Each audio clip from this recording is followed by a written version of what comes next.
Assalamualaikum warahmatullahi wabarakatuh. Waalaikumsalam warahmatullahi wabarakatuh. Apa kabar Anda Ibu semua? Baik. Baik, kok kurang semangat? Mana semangatnya? Biasanya kelas ini paling semangat ya. Baik, Bu. Kan kalau kayak gitu Ibu juga semangat ngajarnya. Makan, Bu. Tadi sebelum ke sekolah ada kendala nggak di jalan? Ada angkot macet. Angkot macet. Panas, Bu. Panas. Nggak sempat makan. Ngantuk, Bu. Ya, akhir-akhir ini cuaca kadang tidak menentu, jadi Ibu sarankan kepada anak-anak Ibu sekalian selalu minum air putih, jangan belanja minum es ya. Sunscreen. Itu sunscreen kata Fadila, jangan lupa. Baiklah, demi kelancaran pembelajaran kita pada pagi hari ini, alangkah lebih baiknya kita berdoa terlebih dahulu. Ketua kelas siapa kemarin? Karena, Bu. Ya, pimpin dulu doa. Baiklah, sebelum mulai pelajaran lebih baik kita berdoa sesuai doa masing-masing. Berdoa mulai. Doa selesai.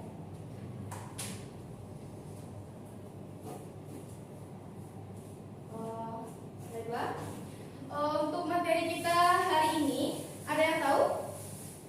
Ada yang udah baca buku batik? Iya, Bu. Iya. Kita hari ini akan membahas mengenai teori batik dan juga bahan dan alat. Nah, sebelum masuk ke dalam materi, Ibu terlebih dahulu akan memaparkan sasaran atau tujuan dari pembelajaran kita. Karena monitor kita nggak baik, jadi bisa dilihat tampilan laptop Ibu. Nah, jadi sasaran dari pembelajaran kita pada pagi hari ini atau 2 minggu ke depan itu kita akan membahas tentang pengertian batik secara keseluruhan. Nah, selanjutnya kita akan memahami tentang pembagian batik yang ada di Indonesia, serta yang ketiga yaitu adalah memahami bahan dan alat apa saja yang akan kita gunakan dalam proses pembatikan.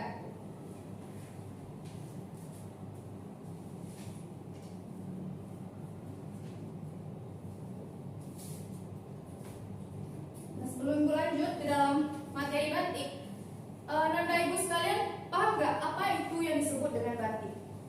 Ada yang bisa menjelaskan? Nanti Ibu tambah bintangnya. Bintang kejora. Saya suka bulan, Bu. Oke, bulan boleh, terserah lah. Yang penting ada nilai plusnya. Yo, siapa yang bisa memaparkan batik secara keseluruhan? Ya, silakan ya. Batik itu adalah sebuah torehan di atas kain mori dengan menggunakan malam dan teknik utamanya, yang mana batik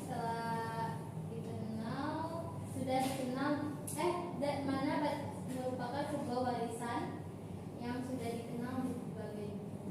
Oke, bagus sekali. Ya, beri tepuk tangan dulu dong, nggak berani. Padahal itu kan belum jelasin. Nah, tadi Mutia udah jelasin bahwa batik merupakan warisan budaya bangsa. Siapa yang tahu tanggal berapakah yang diperingati setiap tahunnya sebagai Hari Batik Nasional? Ayo. Saya tahu hari pahlawan, Bu. Masa nggak tahu Hari Batik? Katanya batik adalah budaya bangsa Indonesia. Nanda sekalian adalah anak-anak bangsa Indonesia kan? Jadi harus tahu kapan diperingati Hari Batik tersebut. Jangan mengenakan batik aja tapi nggak tahu asal-usul batiknya. Ada yang tahu? Tahu. Silakan Nada. 2 Oktober. Bagus. 100 buat Nada. Pintar ya murid-murid di kelas ini. Ini makanya Ibu senang mengajar di kelas ini. Adem, damai, pintar juga. Nah, jadi secara keseluruhan atau teori batik, batik itu berasal dari bahasa Jawa atau bahasa Sanskerta, yaitu dari kata amba dan juga tik. Amba berarti menulis lebar atau menulis luas, dan tik artinya nitik. Jadi, dapat kita simpulkan bahwa batik tersebut adalah suatu karya seni yang ditulis di atas kain yang lebar serta memiliki ciri khas dengan adanya titik-titik. Nah, untuk itu bisa kalian lihat setiap hari Rabu seluruh sekolah sudah menetapkan untuk siswa-siswa mengenakan baju batik. Coba lihat di baju batik Nanda nanti di rumah. Di sana itu ada nggak titik-titik yang menjadikan ciri khas dari batik itu sendiri? Nah, jadi setiap batik itu pasti ada titik-titiknya, karena identitas sebuah batik itu merupakan adanya isen-isen. Nah, jadi yang disebut dengan isen-isen itu titik-titik atau isian dalam batik itu sendiri. Sampai di sini paham dengan apa yang dikatakan dengan batik?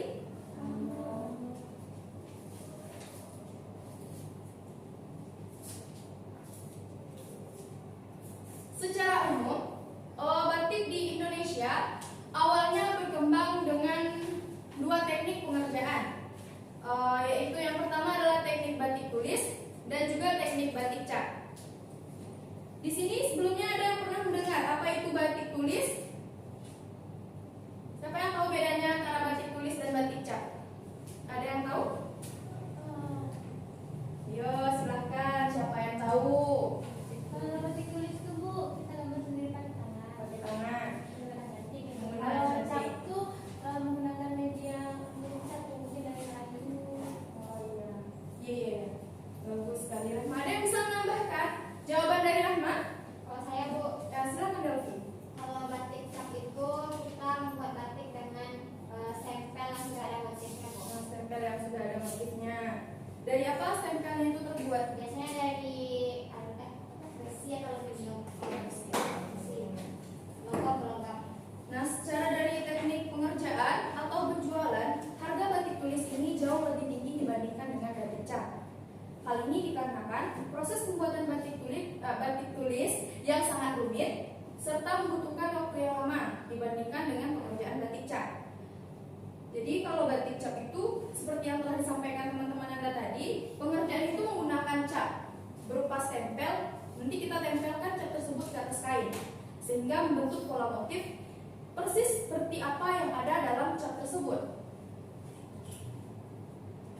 Dalam pembahasan materi kita untuk beberapa minggu ke depan atau untuk 3 bulan ke depan, karena semester ini akan kita bagi dua, yaitu kita akan memahami terlebih dahulu cara dan teknik pembuatan batik tulis. Nah, coba ulangi lagi Fadilah tadi, apa batik tulis itu menggunakan alat apa yang disebut dengan apa tadi? Batik tulis menggunakan alat yang disebut canting Bu. Canting ya. Sudah ada yang pernah melihat canting? Nih, contoh canting itu seperti yang ada di layar laptop Ibu sebelah kanan. Nampak? Nah, lihat sampai ke belakang gambar Ibu. Nah, jadi bedanya antara batik tulis dan batik cap itu, proses pembuatan batik tulis yaitu menggunakan canting, sedangkan cap bentuknya seperti ini. Seperti yang dikatakan Delvi tadi, itu terbuat dari tembaga ya. Ibu ada membawa contoh canting.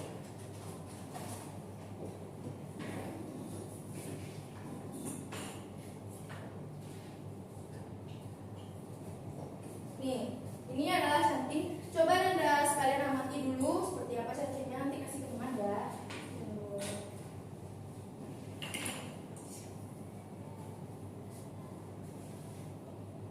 Pegang dulu, rasakan dulu cantingnya. Apa sekiranya pertanyaan yang akan kalian utarakan kepada ibu.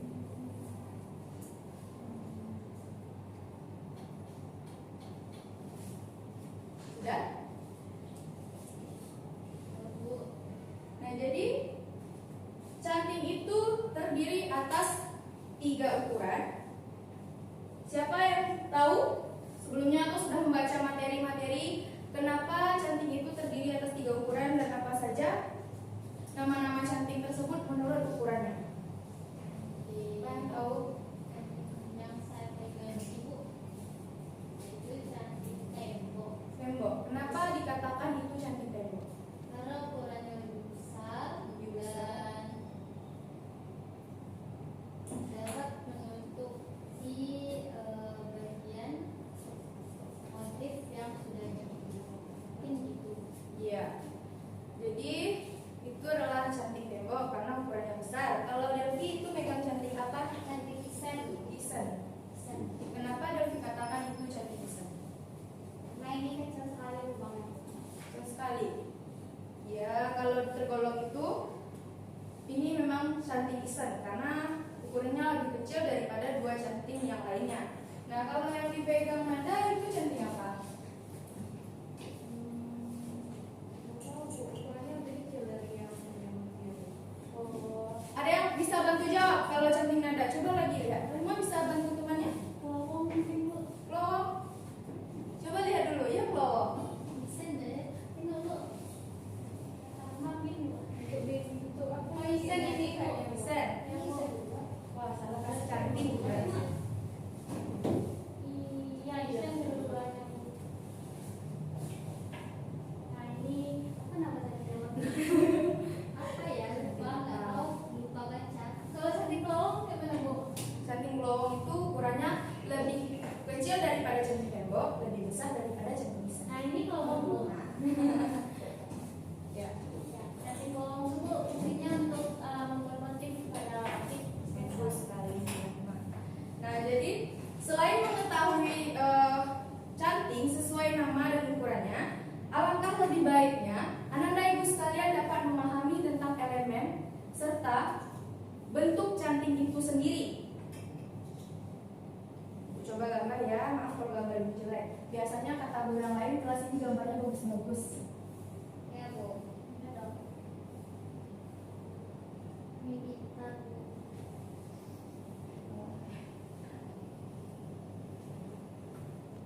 Nah, anggap ini canting ya. Bu. Mirip kan? Boleh. Bilang aja mirip.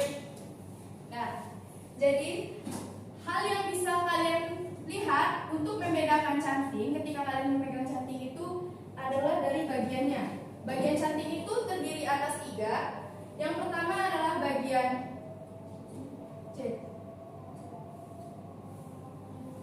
cucuk.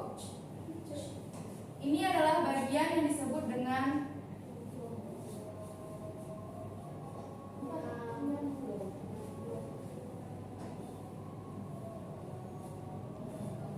jadi canting itu terdiri atas 3 bagian.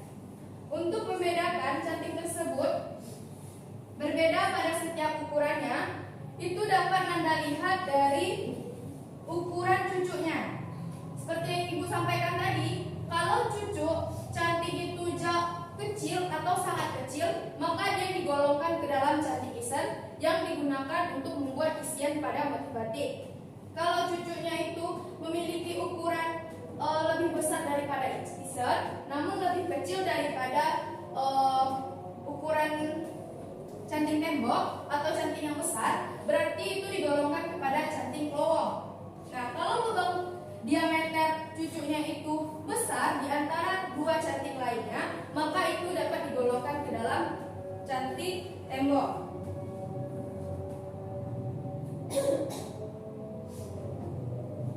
Jadi mungkin Anda sudah paham juga kan elemen-elemen atau unsur-unsur dalam batik itu adanya motif, nah misalnya ini motif seperti ini.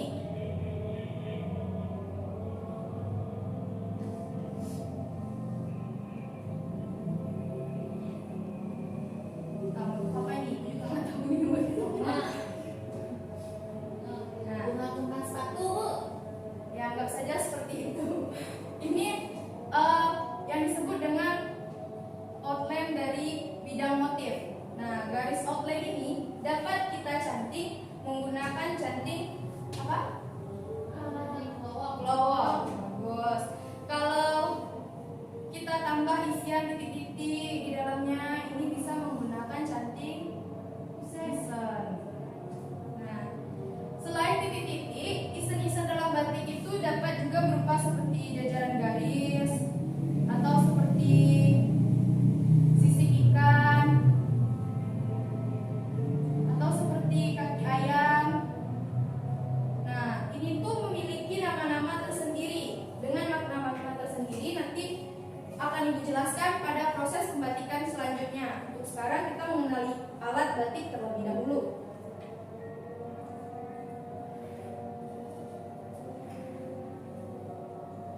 Bu rasa nih sudah murung nih, harus Ibu kasih kuis terlebih dahulu, game terlebih dahulu nih, biar Ya biar semangat. Nah, di sini ibu bakal bagikan kertas yang di dalamnya berisi satu materi yang sudah ibu jelaskan. Nanti ibu minta kalian bisa mengulang kembali apa yang telah ibu sampaikan. Ini Apa semuanya dapat? enggak hanya 3. Ibu lihat yang serius dalam belajar tadi, yang memperhatikan ibu itu nggak ibu kasih lagi karena udah jawab. Yang tidak memperhatikan ibu, tapi kamu tadi jawab, kasih ke Nada. Nada juga menjawab kok. Jawab ya, tapi Nada tadi lemparnya ke Akmal kan? Gak boleh ada penolakan. Fadilah, ini yang selalu sibuk menulis. Cita-citanya menulis mungkin ya. Ibu kasih waktu selama 40 menit. 30 detik untuk memahami, atau 1 menit untuk memahami pertanyaan yang sudah ibu berikan.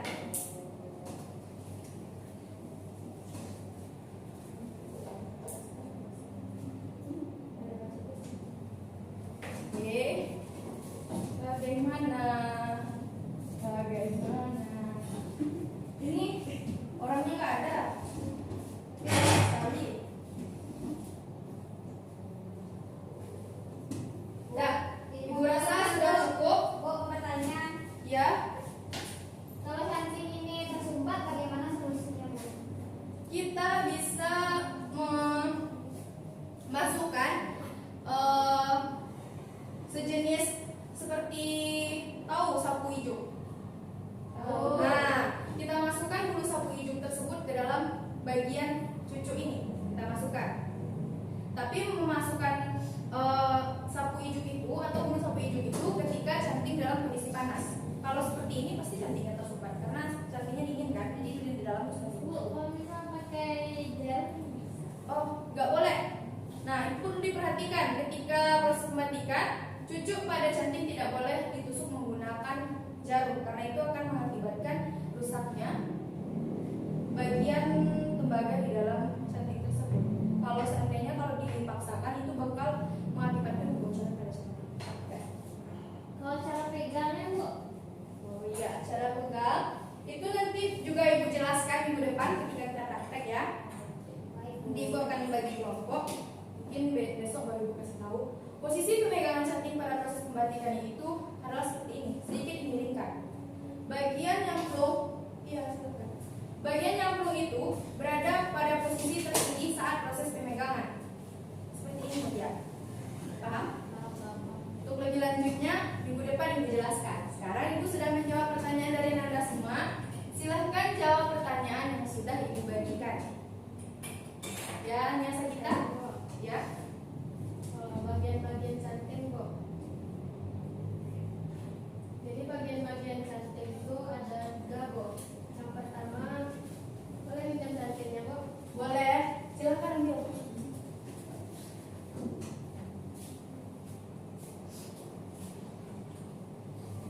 Di depan ada. Ya, boleh. Sangat bagus. Jadi bagian-bagian canting itu ada 3. Yang pertama yaitu bagian ini, yaitu disebut dengan bagian cucuk. Yang bagian berbentuk bulan ini disebut dengan bagian nyamplung. Yang terakhir yaitu pegangan canting atau disebut dengan gagang. Benar?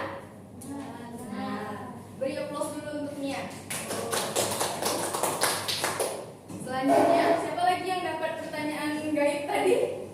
Nada. Ya, silakan Nada. Nada juga mau ke depan? Harus. Kalau di belakang nilainya 5, kalau ke depan 10. Saya juga, Bu. Saya sudah ganjil.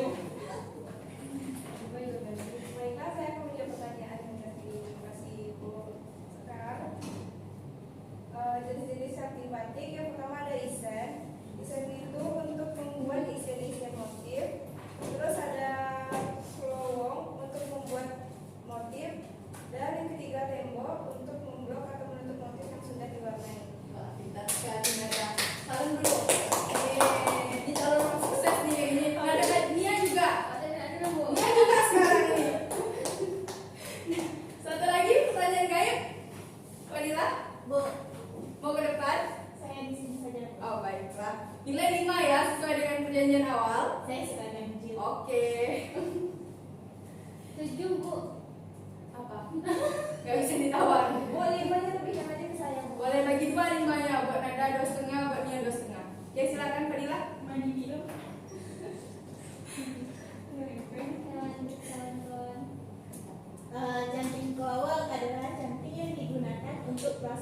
pembuatan warna motif. Sudah itu saja. Ringan sekali ya pertanyaannya. Beruntung Bu Fadila. Makanya dapat 5 Bu. Oh iya. Bagus bagus. Pintar. Pintar. Ini kelas unggul loh Bu. Iya, Ibu kalau ngomong di ruang majelis guru kelas ini tuh paling unggul dari segala-galanya. Alhamdulillah Bu. Masya Allah. Fisiknya juga unggul ya, Bu. Unggul sekali. Tapi asik loh sama kelas ini dibandingkan kelas-kelas sebelumnya. Itu diam-diam aja kayak di kuburan Ibu aja. Bu, kok kayak di kuburan Ibu aja Bu. Ibu pernah ngajar di kuburan Bu? Pernah? Jangan suka membanding-bandingkan siswa, Ibu. Ibu gak membandingkan. Kelas ini bisa menjadi motivasi untuk kelas yang lainnya. Baiklah, Ibu lihat ini sudah jam 15.50. Sebentar lagi itu jam pelajaran berikutnya akan masuk juga.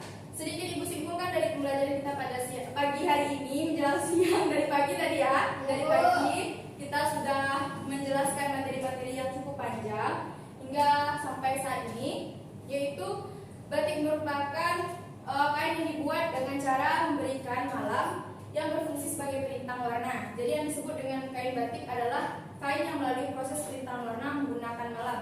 Tadi Ibu belum menjelaskan malam itu apa. Malam itu adalah lilin yang digunakan untuk membatik. Ibu lupa. Minggu depan Ibu akan membawa contoh nyatanya ke depan Nanda Ibu sekalian. Nah, itu tadi pembagian batik ada 2, batik tulis dan batik cap. Sebenarnya batik itu sama-sama dikerjakan dengan menggunakan pelintang warna. Namun bedanya tadi ada cantik dan juga ada cap. Cantik tadi sudah dijelaskan.